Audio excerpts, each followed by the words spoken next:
Hey all, we're going to go ahead and get started. My name is Lisa Melvin. I'm the program manager for the professional development programs here at the Graham School. So I'll be your technical person on here. So I'll just give you just a little bit of some information just to start. So you should be on mute. I will control you your mute in case you want to chat, because sometimes there's some feedback. So I'll mute you, and then if you want to chat, you can just go ahead and chat in the group chat. If you have questions as we go through this, Emily's going to wait till the end to answer questions, but if you have questions, I'm going to collect them and I'll give them to her as well. If you want to turn off your video, I don't think any of yours are on, but you can turn it off, and you just click stop video and then turn it on again if you want people to see you. I'm guessing you probably don't, so I would just leave it on the stop video. If you have technical problems as we go through this, you can private message me. I'll be here the whole time in case you need anything. And if you have any questions about any certificate program in particular, I'll be on a little bit after this if you want to ask me any questions. I'm also going to send out a survey at the end of this so we can get some feedback. Otherwise, I'm going to kick it over to Emily. Great. Thank you so much, Lisa. Hello, everybody. It's great to talk with you over the webinar today. Titled Everything is Negotiable, Tips for Engaging in Effective Salary Negotiations. So I wanted to start with just a brief introduction of myself. Currently, I'm the Director of Career Development for the Financial Mathematics program here at the University of Chicago. But for 17 years before then, I actually worked in human resources and decided to sort of shift gears in my career. So while in HR, I worked in all aspects, including a heavy amount of time in recruiting, which gave me the opportunity to do a lot of salary negotiations with applicants. And so I've been lucky enough to use some of that knowledge in advising our students as they're considering job offers, in both the internship and full-time roles. So I'm excited to be able to talk with you all today. And I would encourage you to definitely connect with me on LinkedIn in case you want to continue any of our conversations. So, before we dive into the real meat of our webinar today, I wanted to take a quick look at some fairly troubling statistics. So this is from a 2016 Glassdoor survey that showed some interesting trends. First of all, it showed that 59% of American employees surveyed accepted the first offer without attempting any negotiations. And there was definitely a gender gap when it came to negotiating. The survey found 68% of women accepted the salary they were offered without any negotiating, compared to 52% of men. And older workers were also less likely to negotiate, with 66% of workers aged 45 to 54 accepting the first offer without negotiating, compared to 55% of those aged 35 to 44 and 60% of those aged 18 to 34.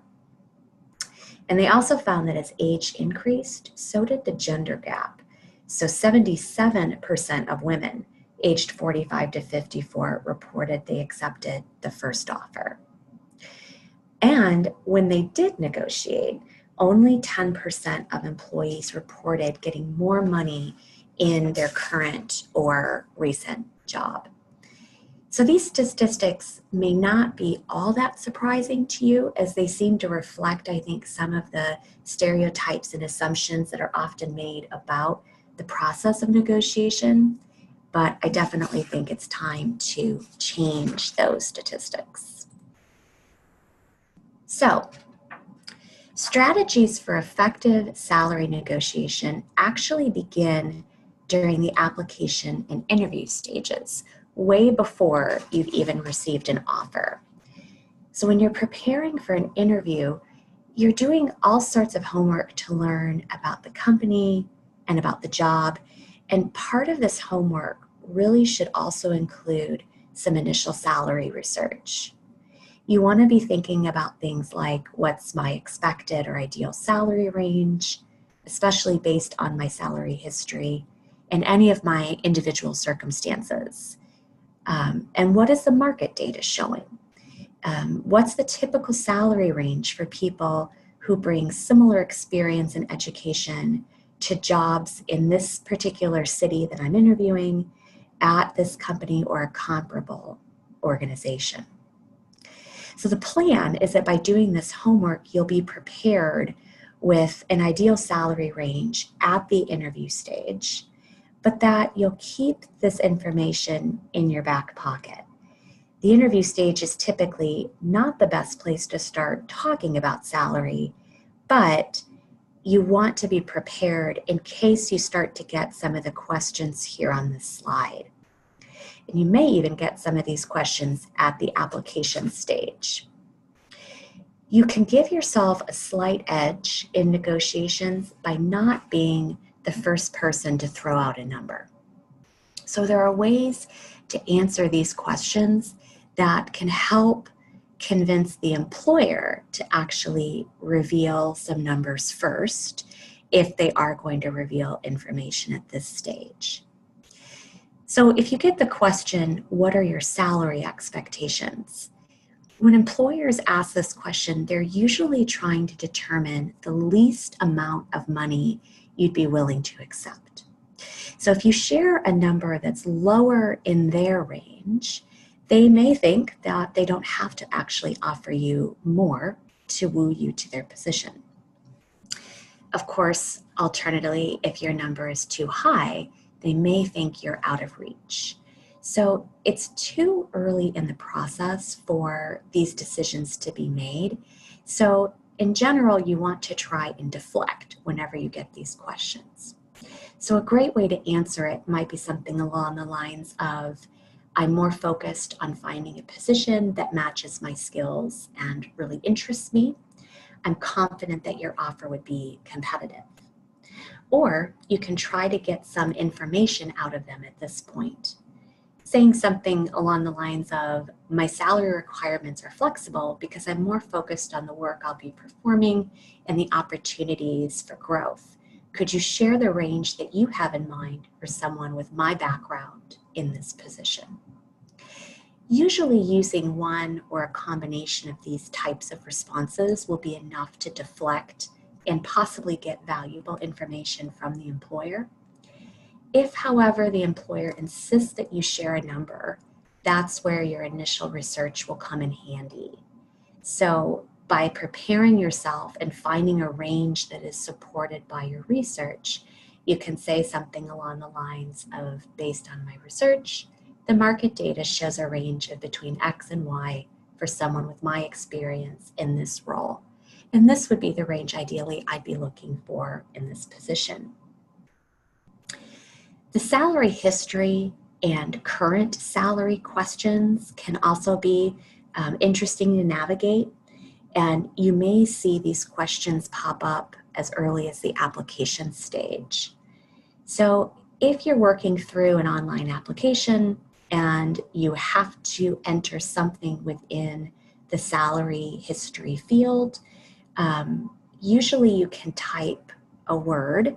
It doesn't usually require you to type a number. So you could write something like flexible, open to negotiation, or even NA. I've sometimes seen in systems that force a number, someone just enters the number 1 in order to move through the application. That's another way to get around having to put an exact number in the application. And if you're asked the salary history or current salary questions during an interview, you could certainly say something like, I prefer not to discuss what I'm currently earning because this position isn't exactly the same as my current role. I'd like to understand the responsibilities in more detail, and then I'm sure we can agree on an appropriate salary. Another savvy response could be, my current employer prefers that we don't discuss compensation outside of the company. I'd like to respect their privacy. And I also think it's worth noting that the old adage holds true that you shouldn't be asking about salary during the interview process. While some employers won't mind at all, it can be a real turnoff for others. And there can be an assumption that you're more focused in the money, in the salary offer, as opposed to the job. So I don't necessarily think it's worth the risk for you as a candidate to bring up the salary question yourself as early as the interview stage. So how do you go about conducting research on realistic salary ranges for your desired role? So the first place to start is really by using some of the information that's available out there on the web that provides salary data collected in a couple of different ways. So there are sites like Indeed and Simply Hired that will show data for different jobs that they've collected from company job postings on their sites. And then there are other websites like Glassdoor and salary.com that will show data that's been reported by actual employees and or HR professionals that are working at those organizations. Fair disclaimer, no site is going to be exact, and it's very likely that you'll see some variances between the sites, even for the same jobs. But they can be a really useful starting point for gathering some information and data. Another good resource is taking a look at whether your specific profession has any memberships or professional organizations that collect salary data from professionals working within that field. So for example, one of my previous positions was working as the HR director here at the UChicago library system. And we reported salary data for all of our positions to the American Library Association and the Association of Research Libraries. And both of those organizations released annual detailed reports for both library job seekers as well as employers. So your particular profession may have similar resources that can be very valuable to get a hold of as well. And then don't forget to talk with people in your network who have some knowledge of salary ranges for your line of work. So these could be people who currently hold or have recently held similar positions, or it might be people who work in HR or management within the industry and can offer some advice or insight based on the salaries that they see for positions they might hire for. When you are working with your network, it's still frowned upon to ask people, hey, what do you make? But there are definitely diplomatic ways to ask the question of, what would you say is the typical salary range for someone coming into that position with my background, my experience? So all of these different resources should be part of your research and help you to come up with an informed data point. And so the last thing to mention is to really be realistic and informed. So you don't want to expect or ask for something that's out of line with what you have found through your research, out of line with maybe the level of experience or background that you bring compared to what the position is asking for, or outside of the industry norm. So it's very similar to when you put your house on the market. If you expect a purchase price that's nowhere near the comps in your neighborhood, then your house is likely to remain unsold until you get closer to the market norm. So when you're doing your research, there are a few important factors to consider. The first thing to remember is that job titles can sometimes be deceiving. So whenever possible, you want to focus on responsibilities when you're conducting your research. This can help you find a better match. So, sites like salary.com, when you do a search for a job title, it's going to pull up a variety of different positions that might fall within that title and give you a description of the responsibilities that fall under that. So it's better to find a close match to the responsibilities than the title. That's what I mean by that. For certain jobs, the salary may not be negotiable. So, for example, if you're being hired into what I would call a starting class, the offer might be standard for everybody who's coming in at that level. So this might be when a large company like Goldman Sachs, for example, hires a large number of people into their graduate program, or their first year analyst.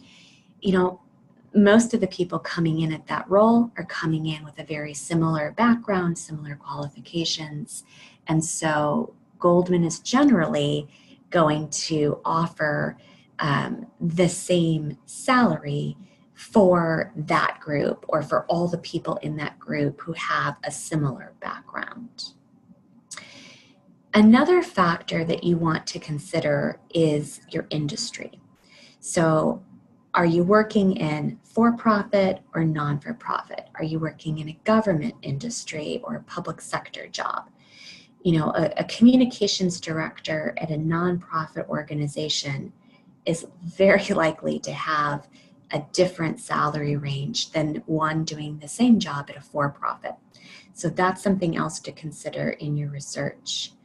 And of course, government or public sector jobs may also have limitations in place about how much negotiation is really possible.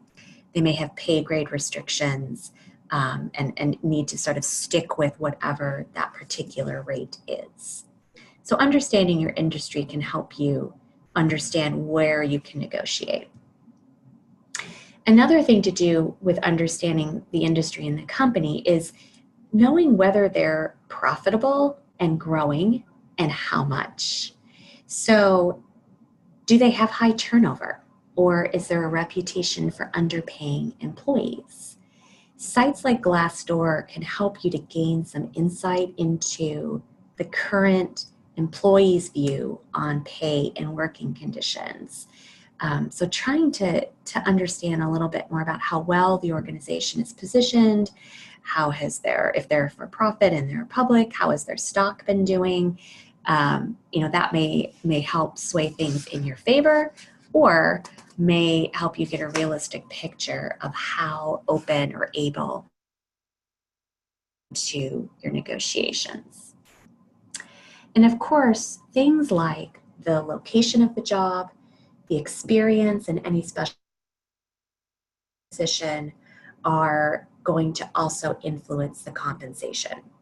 So jobs in Chicago are going to pay less than jobs in New York. Jobs in Indianapolis are going to pay less than jobs in Chicago, and so on down the road. So using websites to calculate an adjusted cost of living, making sure you have a good understanding of what that cost of living will look like, is a very important part in the homework that you do to come up with a reasonable salary range. If you're going to have a steep learning curve in starting the job, then you'll have less room to negotiate a higher salary. But if you have the experience to make a more immediate contribution, or you have specialized skills that are in high demand, then you can often negotiate more. And part of this is really taking a good hard look at what our skills and experience might be. I think we all know that we can bring high value to an organization relatively quickly, but the question is, do we also bring something that the organization may have a hard time finding in a lot of qualified candidates? And if the answer to that question is yes, that we do bring some really specialized things, we definitely have a lot more control in that negotiation process. So in general, I follow the motto that it never hurts to ask whether something is negotiable. But what if you get an offer that is much higher than you expected? Should you still negotiate? And really, the decision is ultimately up to you. And I think it's important to remember that the success of negotiation is often dependent on your ability to find justification for a higher salary amount. So if the offer you receive initially is aligned with the market and fits within your salary requirements, you might not have that justification to specify a higher amount. Now, that doesn't mean that you can't ask. And again, it's all about how you ask, and we'll talk a little bit more about that in some of the upcoming slides. But if you do get an amazing offer, it's still fine to ask if there is any room for negotiation. If the answer that you get is yes, then I think you just want to be careful to not go too much higher than the initial offer you received if you don't have the justification or the market data to back it up. If, however, the initial offer obviously leaves room for negotiation, you should definitely go for it. When I worked in HR and made job offers, I usually started with a number on the lower end of my salary budget for that position because I expected that the candidate was going to negotiate with me. And of course, there were times when I was trying to hire someone who I knew was going to be on the high end of my budget. And in those instances, I was honest with them and told them up front that I was making my best offer from the start. But most of the time, I needed to leave some wiggle room for that negotiation process. So most employers will expect you to negotiate, and so you shouldn't be afraid to ask. The key, again, is how you ask and for what you ask. So an important thing to do at the point of the offer is to be extremely gracious. Even if the offer is lower than you expected, it's so important that the employer perceives you to be the most professional and gracious person on the other end of that phone. So making sure that you thank the employer for the offer, expressing your happiness and being selected. This is also a great point that if you haven't received it already, to make sure that you request information about the benefits and other perks like bonuses that might come with the position, because you will want to know your full package before you start engaging in your negotiation. It's also great to try to get the offer in writing. If it hasn't already been sent to you, you could certainly ask for it by email. But you will sometimes run into employers who will wait to send you a written offer until after you've verbally accepted. And if that's the case, just be sure to review with them your understanding of the offer that's being made to you over the phone. Again, thank them for the offer, express how interested you are in the position, and also indicate that you'd like to take some time to fully consider before you make your final decision. And this is the point where if they haven't told you already, you should ask for a deadline, if they have a deadline for you to respond to the offer. Employers will often provide anywhere from 24 hours to 2 weeks for you to make your decision, depending on the position, depending on their timeline. So you want to use that time to consider the benefits and the perks, in addition to the salary research that you've done, to come up with a reasonable counter. Even if you are pushed to make a decision immediately on the phone, which sometimes happens, continue to be enthusiastic about the offer, but firm about wanting to take a bit of time to review. In those situations, you will likely need to get back to them within 24 hours, sometimes a little bit less, but the employer really needs to give you at least a few hours to really absorb the offer and get back to them. Many negotiations are going to be done in person or by phone, but if you've been communicating with HR or the hiring manager by email, you can certainly negotiate over email as well. If you're negotiating over email, pay extra attention to the tone.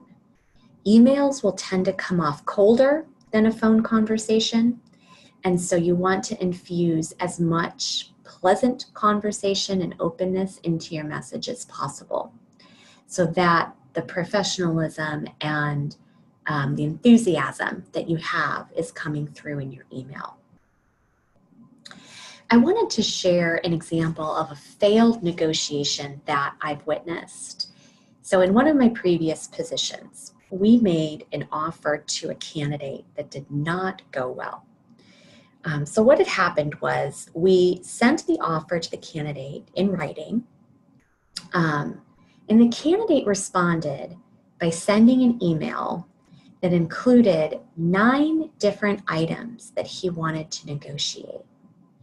And this list included salary, title, vacation time, job responsibilities, bonus, working hours, and flexible work arrangements. It almost felt like anything possible that you could think to negotiate was on this list, and he was throwing everything at us at once. The other interesting thing was that in his response, he did not include any mention of being thankful for the offer or being enthusiastic or excited for the opportunity. So basically, this candidate did the opposite of literally every recommended negotiation tactic. No graciousness came across in his letter, and it really made us feel like we had insulted him with our offer. And his request read more like a list of demands, and because he tried to negotiate everything, it also came across to us that he may not be that interested in this position. And in all honesty, I don't know whether or not that was true, but the way that he approached the negotiation very much gave both myself and the hiring manager that perception that this was not really a job that he wanted. The other thing that came across to us was the perception that this person seemed very difficult and possibly somebody that we would not want to work with day to day. And the hiring manager ultimately made the decision to rescind the offer based entirely on this communication experience that we had with the candidate. So in contrast to this example, which I think is extremely out there, this is the most extreme example of a failed negotiation that I think I've seen or even read about. But in contrast to that, I like, you can find a lot of great negotiation scripts online. And there's one that I found from Rebecca Thorman at US News and World Report. And it's a really simple approach, but I think simple is sometimes the best way to start. So in this script, she's simply saying, I'm really excited to work here, and I know that I can bring a lot of value. I appreciate the offer at $85,000, but I was really expecting to be around $93,000 based on my experience and review of the market data for positions similar to this role in organizations like your own. Could we consider a salary of $93,000 for this position? Simple, and starting with really one negotiation item as opposed to 9 or 10 in the failed negotiation. Now, the number that you throw out, and in this case it was $93,000, it can be slightly higher than where you're ultimately hoping to land, because the expectation may be that the employer might meet you in the middle. So again, the number you throw out, it should be within the range supported by your research, but it can be a little higher than what you ultimately would like to receive. Now, what happens if you have more than one offer? That can be very helpful in your negotiation tactics. And it does present the opportunity for you to say something like, I really like this company and I think I would excel in this position. Another company I've been interested in has offered me the same position but with a different salary. Would you be open to negotiating the salary that you've offered to try and get close to the offer work? Actually, so that's another possible tool that you can use in the negotiation process.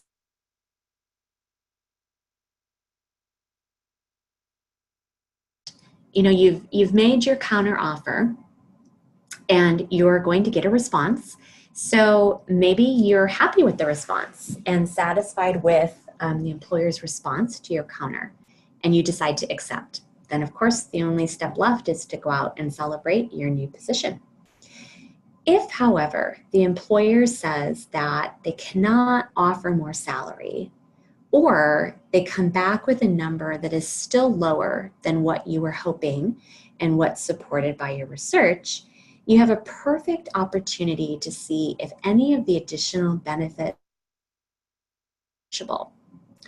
So things like signing bonuses, extra vacation time, financial or time off support for continuing education, and flexible work options can also provide some real monetary value to you. And these can be things that potentially an employer can negotiate with you without having to impact their salary budget or throw their salary equity, their internal equity with other employees out of whack. So these might be great areas to explore. So I don't recommend negotiating an improvement to every benefit. So you again want to be thoughtful and realistic here. So pick one or two of the perks or benefits that are most important to you and ask whether it's possible to negotiate changes to those perks. And if the answer is yes, then of course you want to be prepared to propose something reasonable. So, for example, if the standard vacation is 3 weeks, it could be reasonable to ask for an additional 3 to 5 days, but it's probably not reasonable to ask for an additional 2 weeks on top of that. So just be prepared for a reasonable counter, much as you did for the salary counter. Another item that might be negotiable is the position level. So for example, maybe your experience is enough to push you into a higher level role, which would allow the employer to offer more salary because it's in that higher bracket. So this situation might occur again in those situations where an employer is hiring a class of employees. So maybe many new hires are coming in at a level 1, but perhaps your experience is greater and could be justified at starting at a level 2. So that's always something that you could explore as well. Whatever is agreed upon during this stage of negotiation needs to be put in writing, just like your original offer letter if you received one. Everybody needs to be on the same page, so your offer letter should not just include your salary information, but any other aspects that may have been negotiated during this process, so that those changes stay in place even if the recruiter or your hiring manager leaves the organization. And finally, you want to know what is your walkaway number. So a lot of career coaches will tell you that you should have 3 numbers in mind. One would be an ideal number, the other would be a satisfactory number, and the third would be a no-go number. So the no-go number is the number that you will turn down and the amount that you are willing to walk away from the position over. So again, these numbers should be based on your research and individual circumstances. So ideal and satisfactory numbers are numbers where you would still accept the position. So for some people, especially if they're new graduates or they're career changers and might be needing to start at a lower salary when they make that career change, the value of the experience that the position might offer may outweigh the no-go number. especially if you can see greater opportunities in the future. So that's something to think about when you're coming up with those numbers, that value of experience for you. So far we've been talking primarily about what you do when you're negotiating a job offer at a new organization, but many times we also think about negotiating with our current employer. So everything we've covered so far also applies to this particular situation. If you're hoping to negotiate a pay raise or a salary for a new role in your organization, you're basically just going to rinse and repeat the previous slides. One of the key things when negotiating within your current organization, and particularly pay raises, is that timing can mean everything. So while many people will wait until their performance review, that moment could be too late. At that point, the budget and raise distribution has likely already been determined. So it's often good advice to start talking with your manager about 2 to 3 months before the annual review, when those budget decisions are still being made. Again, your delivery is extremely important when you're having these discussions. You want to stay positive. And again, you can find a lot of great scripts online for having these types of discussions. There's one that I found out of Forbes that goes something like this. I really enjoy working here and I find my projects very challenging. In the last year, I've been feeling that the scope of my work has expanded quite a bit.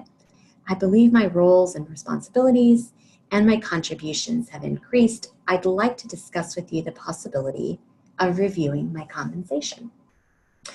So again, this is a very professional script. It's very positive. You're acknowledging the fact that you really enjoy your work, but you're also starting to point out the reasons why you're looking to explore a higher pay raise. So of course, you need to be prepared. So your data for your pay raise not only includes the standard salary research that we talked about earlier, but also includes recent performance appraisals or examples of expanded responsibilities, significant projects or work that you've done that has resulted in value for the organization. Basically, you're creating a justification that should be as data-driven as possible. You want to present your request and documentation in a positive, calm, rational way. And you may not receive an immediate answer because your supervisor might need to discuss the request with HR or other company approvers. It may not be typical to leave with the answer to your request immediately, and that's fine. And also be aware that some companies may have stricter policies regarding compensation. So there may be budget constraints and or policies on when raises occur and the maximum raises that are allowed. So if you do run into that issue, then I think, again, it's fair to revert back to some of these other items of value to negotiate.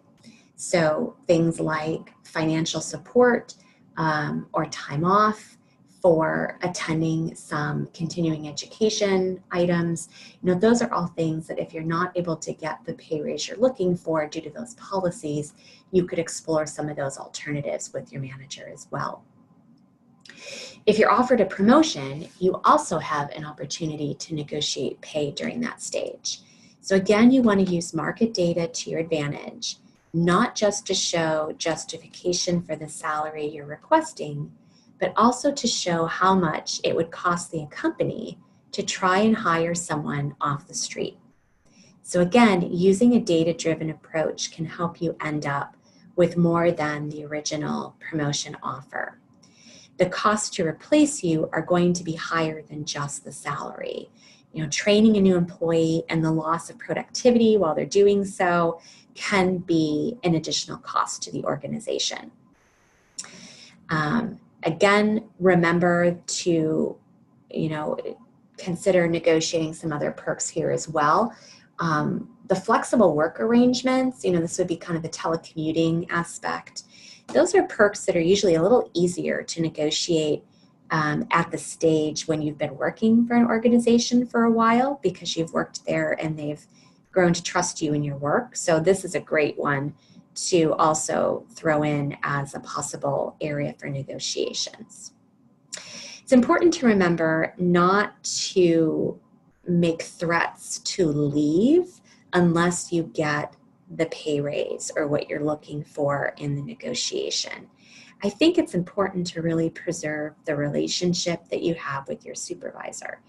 And while you ultimately may decide that it's not the best decision for you to stay, and that it's better to make a move outside of the company, the idea of you leaving should not be presented as a threat or even kind of an outward bargaining chip. It really should be focused on the value you bring and the data you have found to support what you want to negotiate. Of course, if you do decide to leave for another position, make sure that you bow out with grace. You don't want to close off an opportunity for them to potentially come back with another offer. So in conclusion, here's the bottom line. Your main takeaways are to make sure that you've done your homework and your research and that you come prepared for negotiation. It may not always make sense to negotiate, and that's where you need to use, again, your research and your understanding of the situation to determine if it does make sense.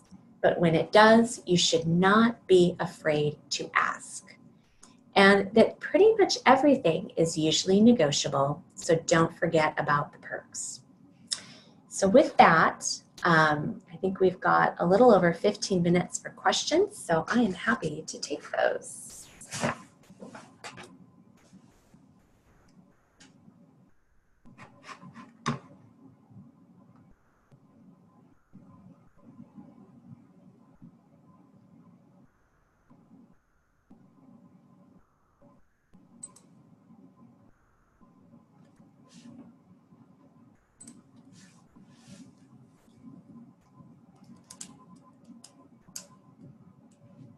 Do we have any questions, Lisa?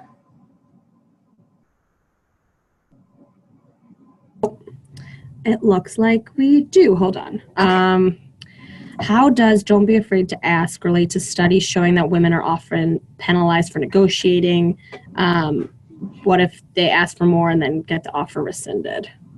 Sure, great question.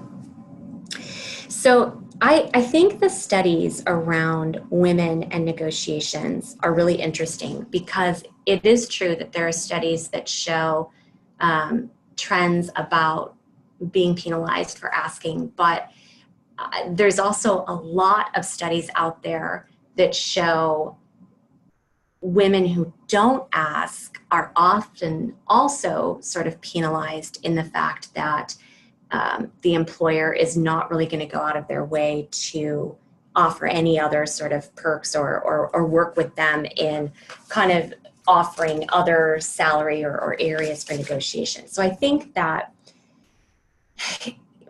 my thought on this is that women should always negotiate when, just like men, when the data is there to support what they're negotiating.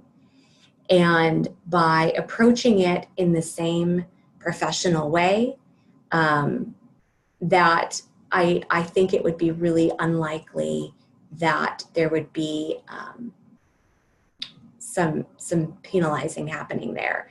If it does, that's probably a real indication that this is not a place that you want to be working at, because if you're getting penalized at that stage, it's not a good sign for what's to come down the road. But I really think that there's a lot of research out there that supports the fact that women need to negotiate more often, and need to make sure that they're prepared in the same way to make their case as anyone else negotiating.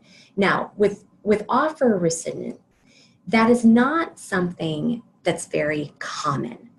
Obviously, in the example I gave, we did decide to rescind the offer, but that decision was because of the extreme way that the negotiation was handled.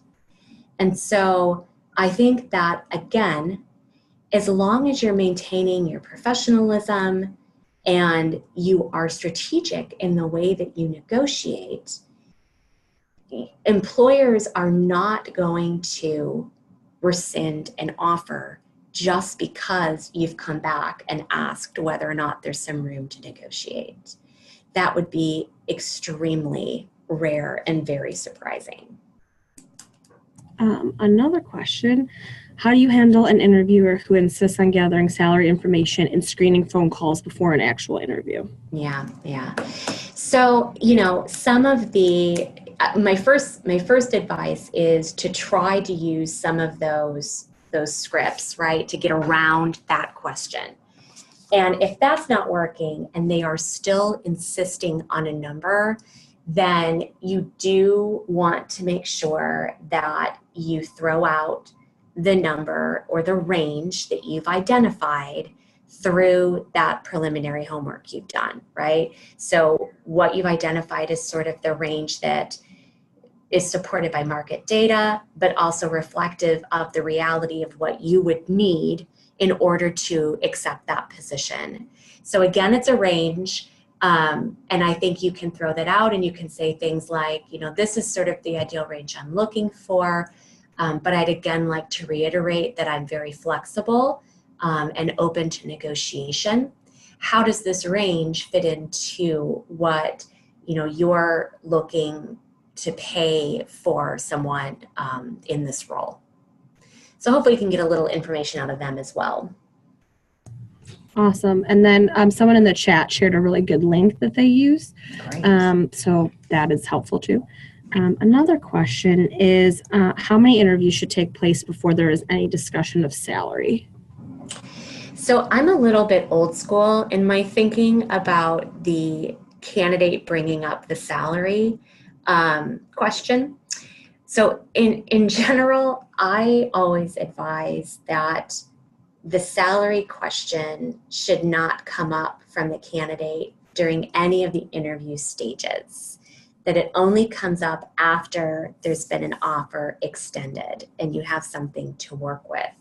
Now, I say that because I think that there are many companies that can be turned off by candidates who ask for salary information during the interview process before they've made up their mind about you as a candidate. There are definitely going to be times, depending on your situation, where you're going to want to know what the salary is before you go through the interview process, because it may be that it's a job that you're concerned about the salary, or maybe you've read some things on Glassdoor or know some things from people about the fact that it may be a lower salary than you'd ever be willing to consider. If that's the case and you're more concerned about sort of the time and energy that's going into the interview process, that might be a time that you could bring it up. But in general, I tend to say avoid it until the offer's been made. How can someone go about negotiating during the yearly review period after recently receiving a promotion that was not negotiating because she didn't ask? That's a great question. So again, I think that even if you didn't ask during the promotion period, if you've done your homework and you have found data that supports a higher pay rate for the role that you're working, it absolutely does not hurt to ask for it. And to, again, have sort of that similar conversation with the manager, in advance of the annual review or in advance of whenever your salary budgets are typically planned out. And, you don't have to apologize for not asking for it during the promotion offer, but you can simply be very matter of fact about it.